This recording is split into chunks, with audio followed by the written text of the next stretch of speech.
Good evening, everyone.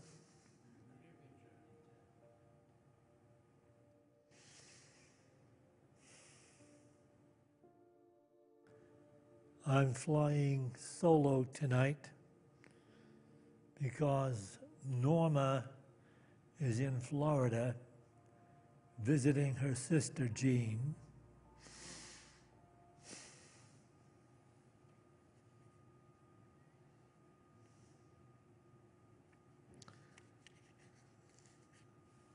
I will begin this evening with this admonition from the psalmist.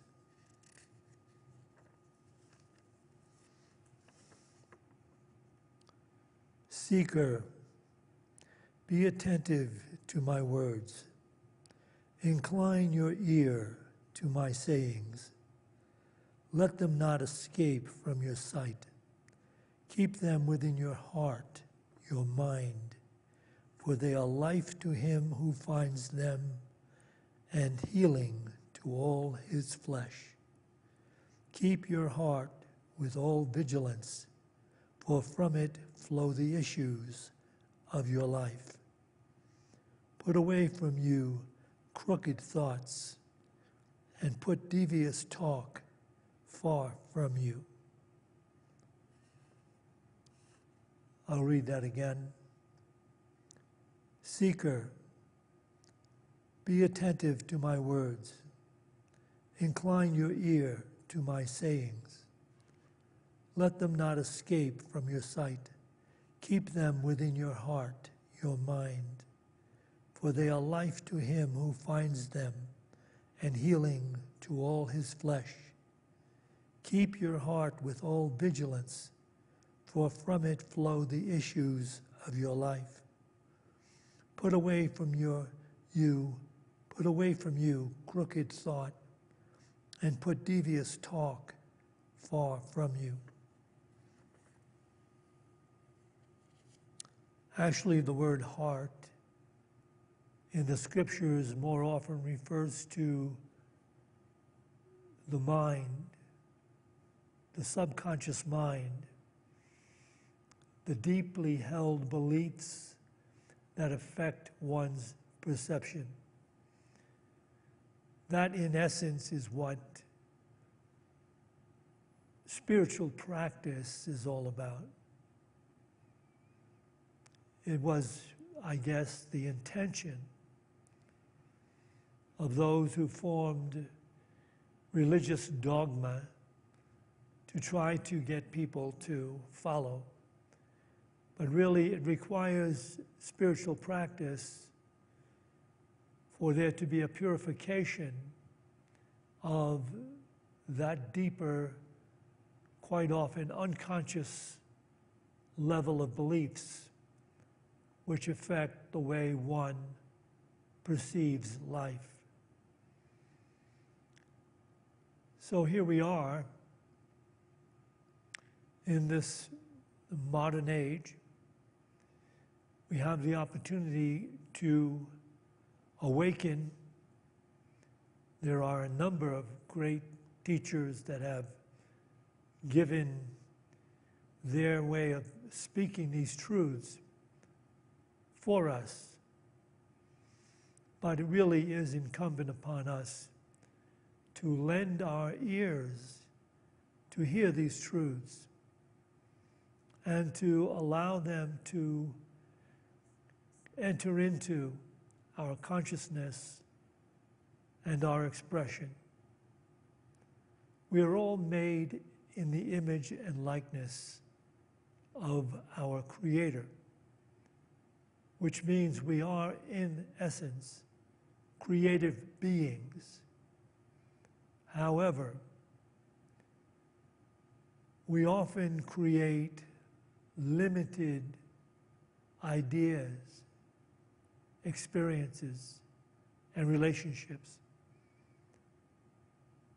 Because we are creative beings, but we are quite often unaware that that which we are holding in our minds is producing after its kind in manifestation. Way back when I lived in New York City, long before I ever became a minister, before I even was married, I signed up for a lecture and demonstration by a renowned hypnotist. And I attended this class in the evening with about 20 other people. And I was amazed at the ability of this particular hypnotist to put people into a hypnotic state and to give people post-hypnotic suggestions. And that's the interesting part of it. He would hypnotize several people, and each one would be given a post-hypnotic suggestion. And that suggestion would be triggered by a specific word he would mention after he brought them out of that hypnotic state.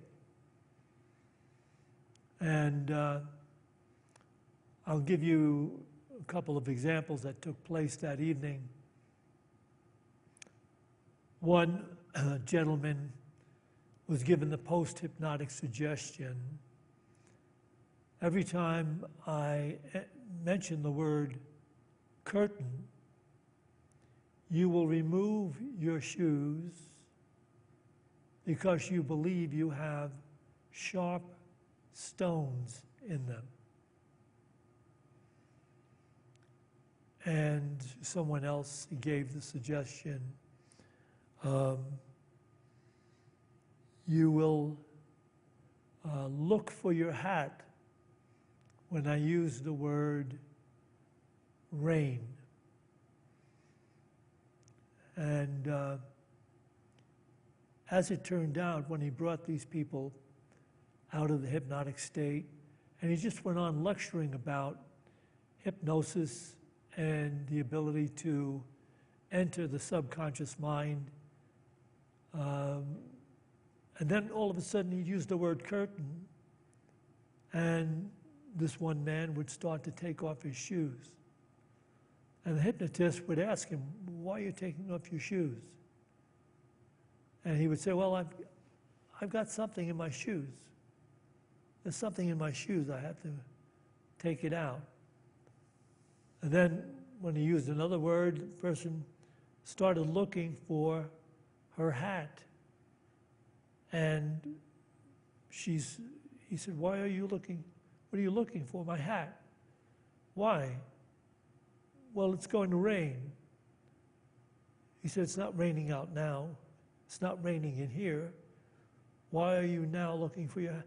I got to find my hat. It's going to rain. And I have seen demonstrations on these documentaries that they do about hypnosis. In one documentary, a hypnotist was able to put people in such a deep state of hypnosis that he convinced them that his finger was a red-hot poker from the fireplace. And when he touched the person's arm, a burn blister appeared on that arm. Of course, it was painful, but they had all agreed to go along with this demonstration. This is an amazing truth, but I'm sharing it with you for a very good reason. because we are subject to a lot of information that comes to us in many ways. And it comes to us by people who are just about experts in understanding our minds. I mean, today they have what they call algorithms on the internet. So you go on social media, and if you order anything, or if you do any kind of discussion about this, or get into a chat room, it seems that they can pick up what it is that you not only believe, but what it is you like and what it is you don't like. And that this information is fed to other computers and think tanks. And this is how companies come up with ways to advertise, to convince that particular clientele that they have researched to buy their products. I used to work in advertising for a short period of time in New York City. And even back then, they were researching. They didn't have the internet back then. They didn't have the social media. They had television to some degree and radio, but it wasn't as sophisticated as it is now, where they absolutely know what makes a person want to buy something. And quite often, they use fear to generate that within people. And this is happening more and more now on TV commercials and in the social media context. People are being manipulated, and quite often badly manipulated. You see, with the hypnotist in New York, he brought everybody back into a hypnotic state and removed the post-hypnotic suggestion. Otherwise, these people would have gone on back to their lives, and every time someone said the word curtain, this person would be taking off his shoes to get rid of the rocks. Well, the other person would start looking for her hat. But you see, with TV commercials, they're not interested in undoing anything that they put into your consciousness. They're only interested in getting you to buy their product or their service. And it's gotten worse and worse. It has become so sinister over the last few years. I'm not here to try to scare you, simply to inform you that this is occurring all the time. And now it seems to be becoming more and more sinister in its approach to manipulating the consciousness of the people tuning in to the programs. If you'll notice, and maybe you don't watch a lot of television, I don't watch a lot of television, maybe 3 or 4 hours a night. But if you watch the TV and pick up on some of these commercials, when they want to sell a particular drug for allergies, they don't just recommend that scientists has shown that this drug has an effect to help you clear your sinuses and free you of allergy, anything like that. No. What they do is they're showing you a picture of a field filled with some kind of plants and pollen flowing in the wind. I mean, it is egregious, the fact that they are manipulating you to now return to your fear and concern of allergies. Because they have it right before your eyes. This is what's happening. And even the COVID virus, which they're still attempting to keep viable in our experience.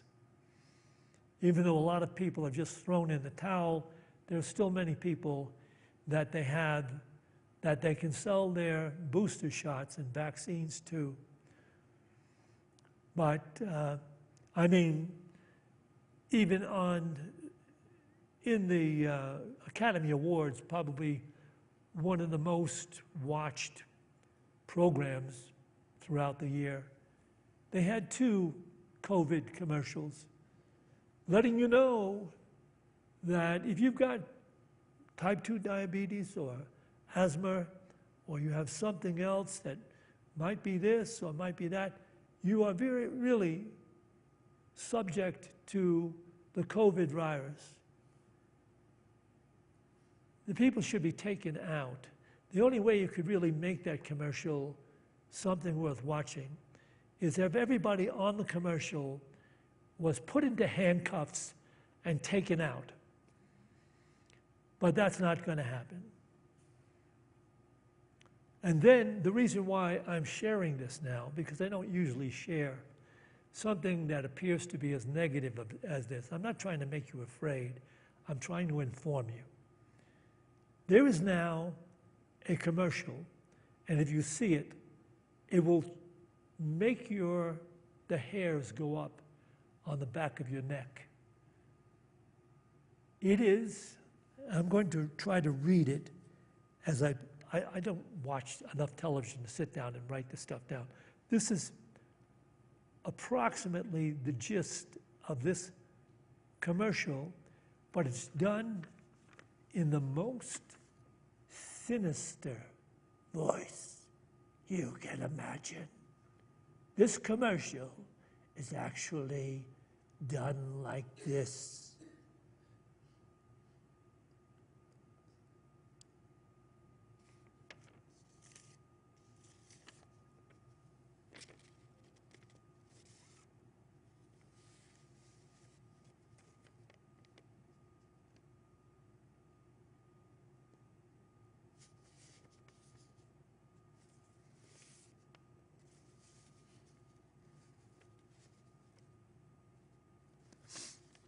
Here it is. Shingles exist in 1 out of every 3 adults. Hidden, may surface on your body as painful, burning blisters. Everyone over 50 is at risk and should get the shingles vaccine. Who in the hell would ever come up with this that wasn't inwardly distorted? But this is, I didn't even do it well enough. I'm going to practice it. I'll do it again. I'll do it again for you when I get it down.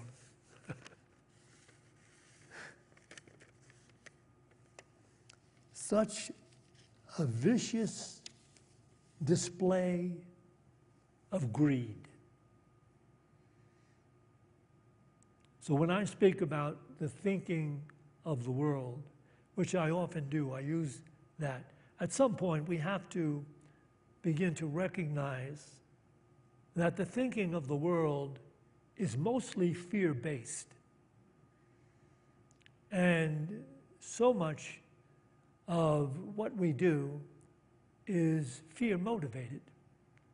So that's why we are victims of these companies that do all this research to find out how to push your buttons so they can make some money from you as a consumer. And so much of it is based on getting you to be afraid. And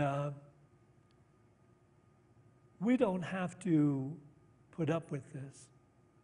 If we're on the journey toward the real world, which is what A Course in Miracles speaks about, there is a real world that is empty, absent of these particular limited, fear-based constructions.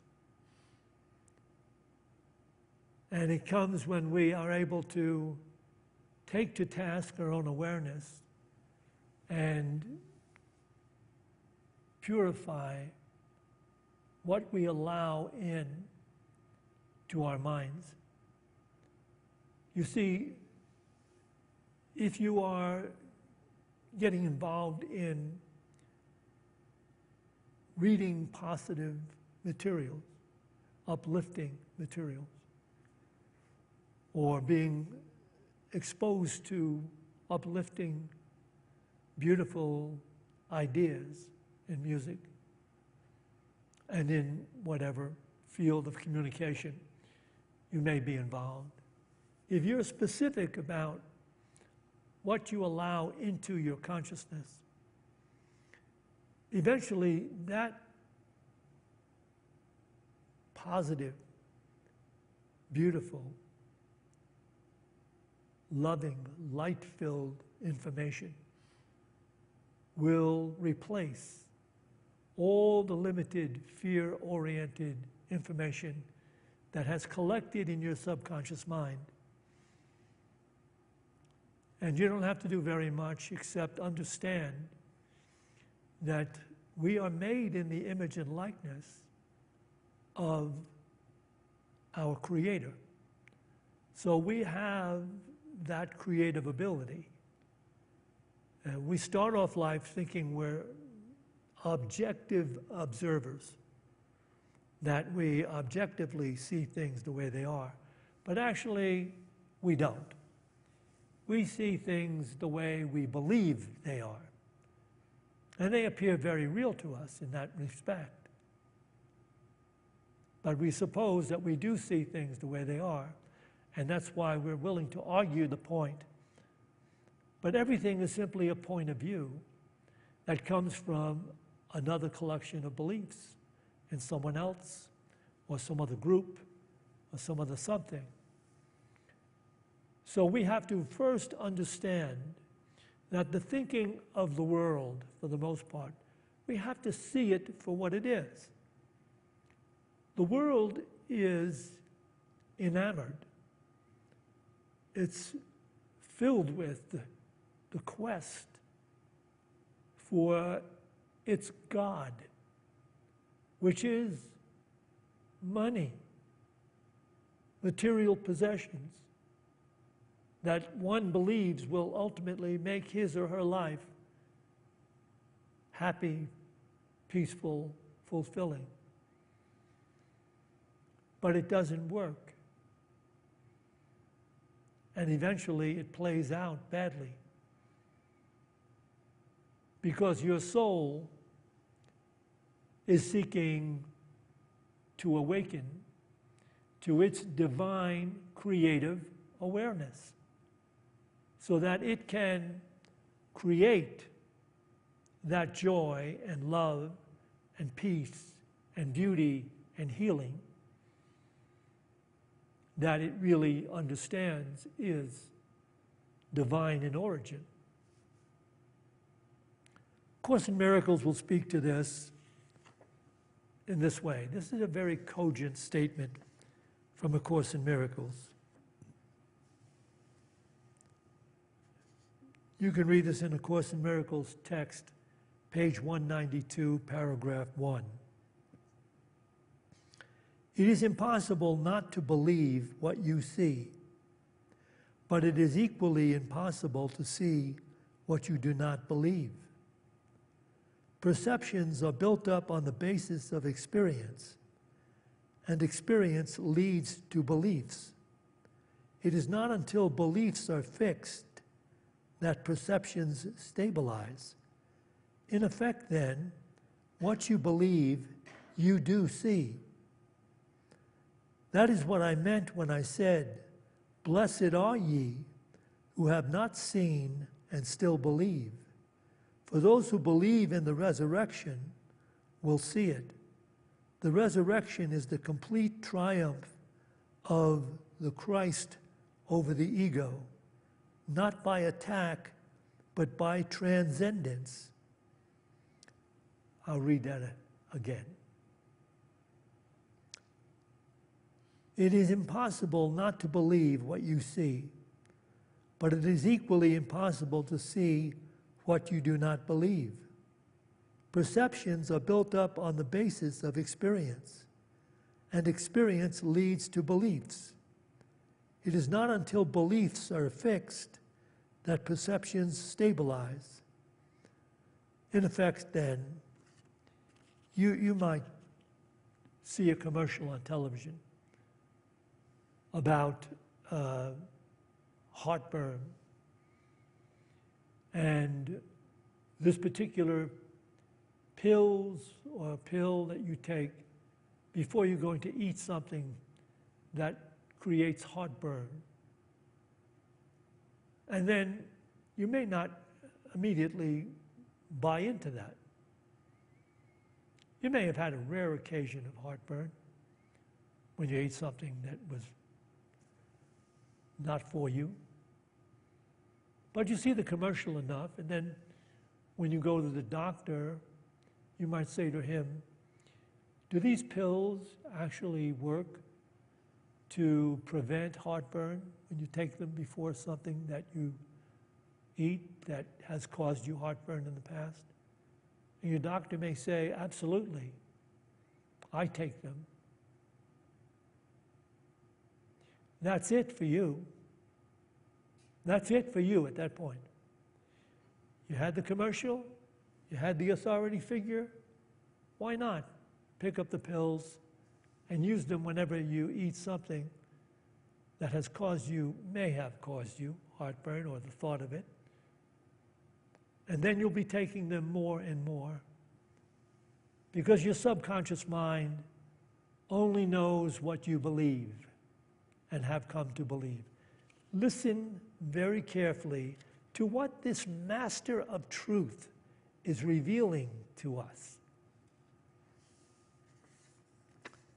It is impossible not to believe what you see, but it is equally impossible to see what you do not believe. Perceptions are built up on the basis of experience. In other words, the more you're experiencing this whole concept, the more it becomes a belief in your experience. And experiences lead to beliefs. It is not until beliefs are fixed that perceptions stabilize. In effect, then, what you believe, you do see. You do experience. That is what I meant when I said, blessed are ye who have not seen and still believe, for those who believe in the resurrection will see it. And he's speaking about not the resurrection of Jesus 2,000 years ago, but the resurrection of one's own divine nature, which is free of the limited manipulations and thinking of the distorted world. There is a resurrection, and listen to this. For those who believe in the resurrection will see it. The resurrection is the complete triumph of one's divine nature over the ego, not by attack, but by transcendence. So again, it comes down to what it is you're taking in to your consciousness, what it is you are seeking, and eventually it becomes experiential because what you are seeking will eventually come to pass in your experience. And the spiritual side of that is the joy, the peace of mind, the insight and wisdom, the change in relationships, the change in one's personal experiences that convince us that these perfect thoughts of divine forgiveness, compassion, release, peace, these divine pursuits eventually give us reason to be at peace and compassionate and loving, because they play into perception. They come into one's everyday perception. So it starts off with being mindful of what it is you allow yourself to be thinking.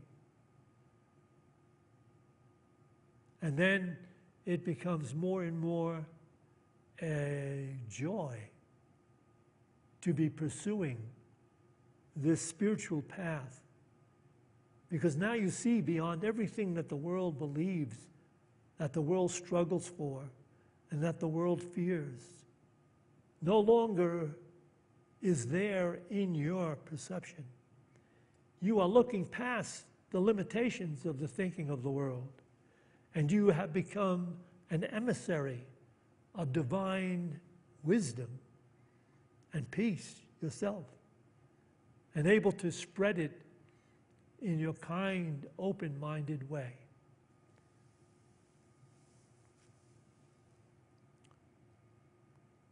I think I need to say this.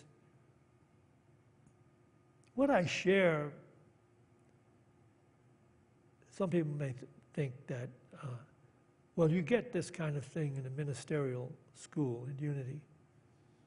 They do involve you in this positive approaches.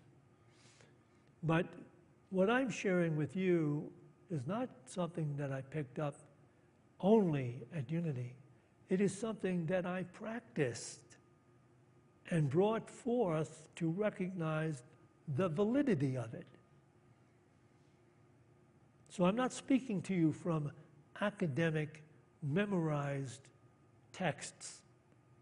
I'm speaking to you from visceral experience.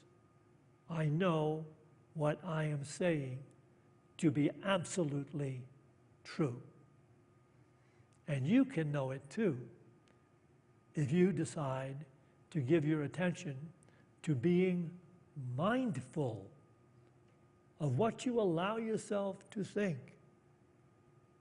most of the time, what you allow yourself to talk about most of the time, what you allow yourself to read and watch, what you allow yourself to let in to your consciousness. And you can take this for your yoga this week.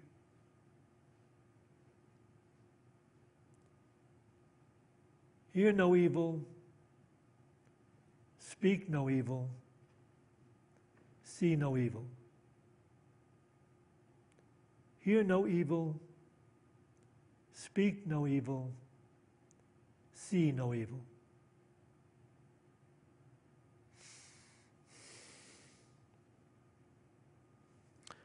So we're going to take time to meditate, which is that time in which we don't have to restructure the mind. We simply have to quiet it down a little bit, and then the core nature of the mind enters in to bring a purification. It brings the divine nature into perception and awareness. So we'll begin by listening to these Tibetan bowls and just allow ourselves to be present in the energy that these bowls generate in the body, mind, consciousness. Can I have this Tibetan bowls, Steve?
Let us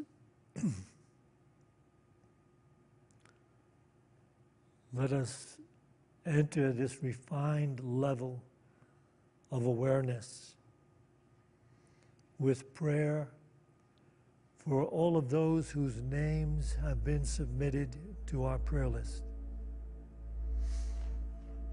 As I call the name, just allow this divine peace. You can keep that beautiful presence going, Steve, underneath this.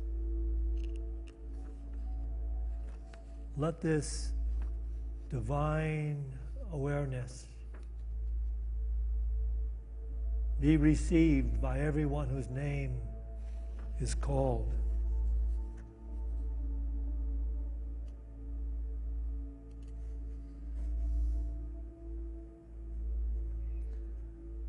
Wouter Verhagen, Kathleen Monier, Sandy Spahn, Julie Palm, Robin, Donna Clinton, Freddie, Earth, Corinna and Michael,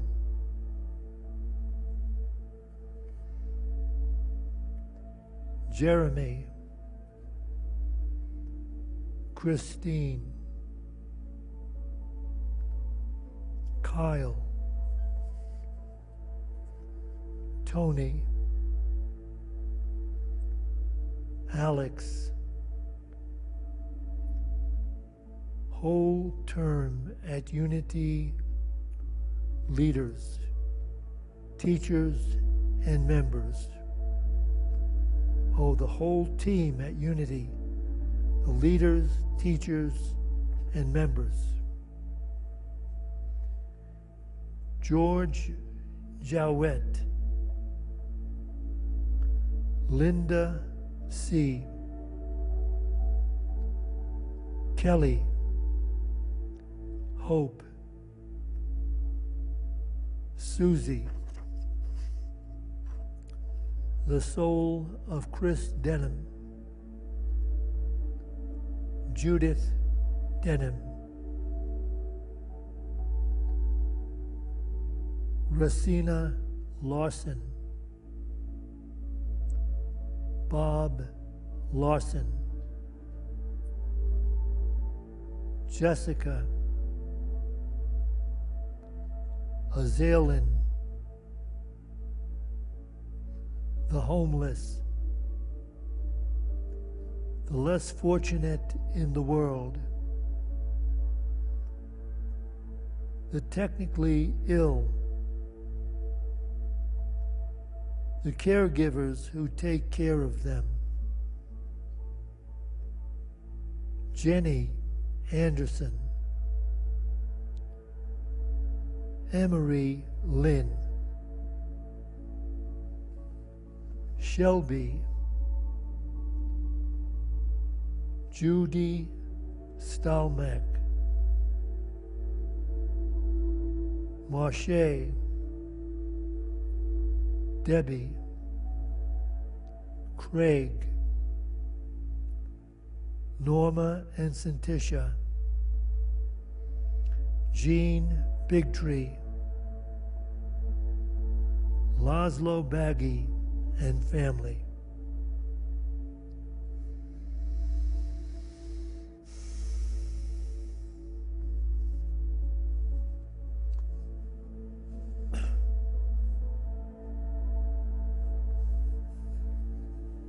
May the presence divine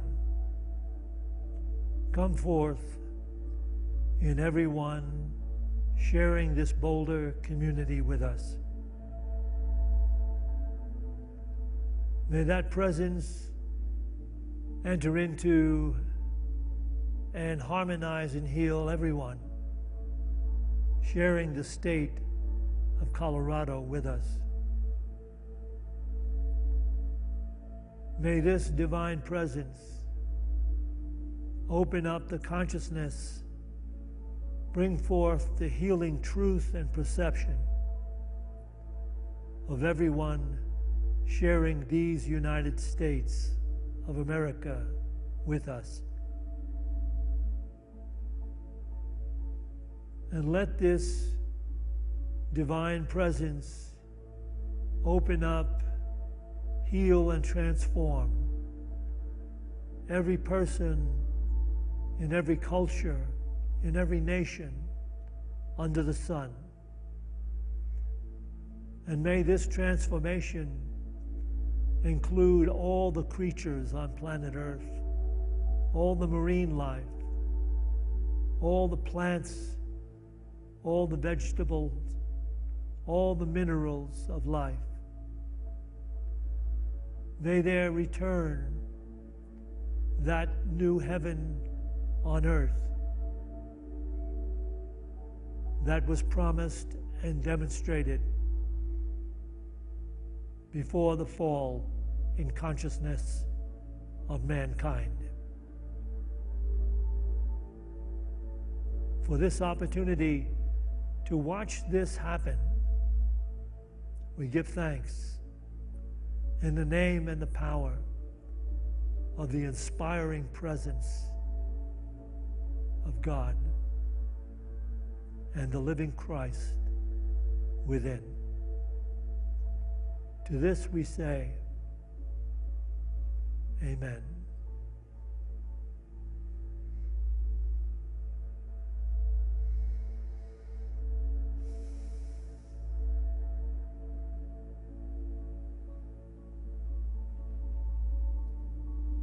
We will take an offering for unity now. As we're preparing to do this, let me share a few things that are going to take place. On Sunday, I'm beginning a series on, it will begin with the revelations. One of the revelations that will be carried through is the flaw in A Course in Miracles. And it will go on, revelation after revelation, each Sunday morning, as long as it takes. And our Wednesday service, which is being live streamed, will no longer be live streamed. This service will be changed to a meditation service that has a beginning, short revelation, and then a discussion by everyone who is in attendance.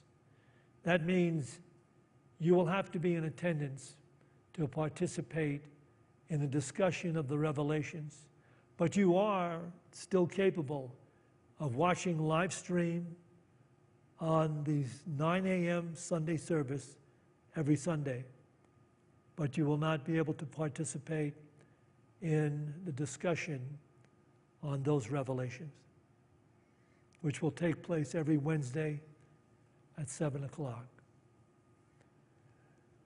And I would request, you'll see this on Sunday, I'm requesting everyone who has read my book, Escape to Another Reality, to send me their comments on the book. Whatever insights they received, or whatever laughter or tears that came to them as a result of that book. I would appreciate your comments emailed to me. And you'll see that on Sunday, the email, which would be jackgroveland@gmail.com. Jack Groveland at feedback, Jack Groveland feedback at gmail.com. Jack Groveland feedback at gmail.com. All right, you may collect the tithes.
Join me now, please.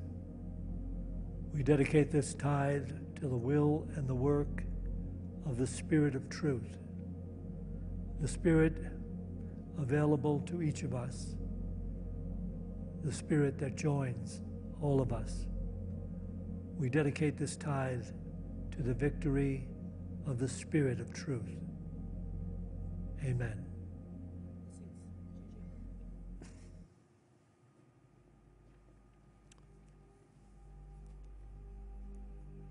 We have tea and cookies for those of you that would like to stay and chat through these doors to your left into the bookstore.